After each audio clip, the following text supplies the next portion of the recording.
ফেসবুকে কাজ করতে হলে সফলতা পাওয়া, সফলতা অর্জন করা এত সহজ না। ফেসবুকে কাজ করতে অনেক কষ্ট আছে।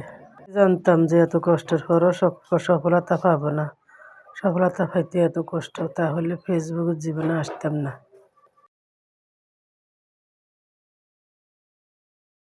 মাংসর মতো কাঁকড়া রান্না করতেছি।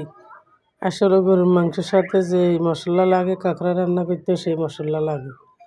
তো কাঁকড়াগুলা মশলা সব কিছু কষায় কাঁকড়াগুলো মশলার ভিতরে ছেড়ে দিলাম।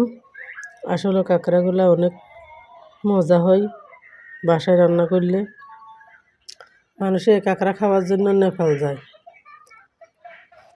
টাকা খরচা করে কাঁকড়া খাওয়ার জন্য মানুষ নেপাল যায়। নেপাল যাইলে কি হইব, নেপালের খাবার দাবার ভালো লাগে না। এক প্লেট কাঁকড়া 150 টাকা, টাকায় টাকা যা খাইয়া মজা পাওয়া যায় না। সেই জন্য বাসায় নিয়ে আসি, রান্না করে খেলে মজা হয়।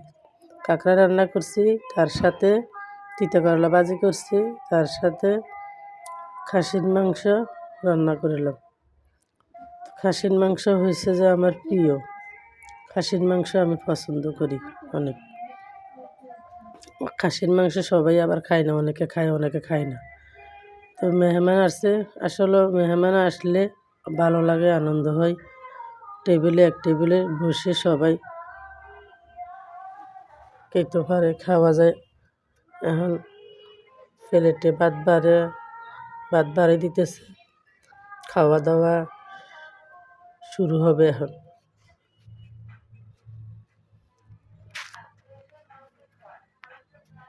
আমাদের এখানে আবার পানি কিনে খাওয়া লাগে, 2 লিটার বোতলে করে পানি দিয়ে দিলাম। আর এই বাসনে করে ভাত বাড়তেছি। আসলে বাসনে করে ভাত খাওয়ার একটা আলাদা মজা। আমরা সবাই বাসনে করে ভাত খাই, বাসনে করে ভাত সবাই খায়। বাসনে করে ভাত খাওয়া একটা আলাদা একটা মজা লাগে, ভালো লাগে বাসনে ভাত খাওয়া। বাসনে ভাত খাওয়া আপনারা কারা কারা পছন্দ করেন কমেন্ট করে জানাবেন। ভিডিওটা ভালো লাগলে লাইক কমেন্ট শেয়ার করবেন। খাওয়া দাওয়ার আইটেম যদি আপনাদের ভালো লাগে একটা শেয়ার করে দিবেন যদি আপনার ভালো লাগে। তো এক বাড়িতে কাঁকড়া বাড়ি দিলাম, আরেক বাড়িতে খাসির মাংস বাড়ি দিলাম, আরেক বাড়িতে তিতা করলা আলু ভাজি বাড়ি দিলাম। তো মেহমান আইলে তো এক তরকারি হয় না, 2-3 আইটেম করা লাগে।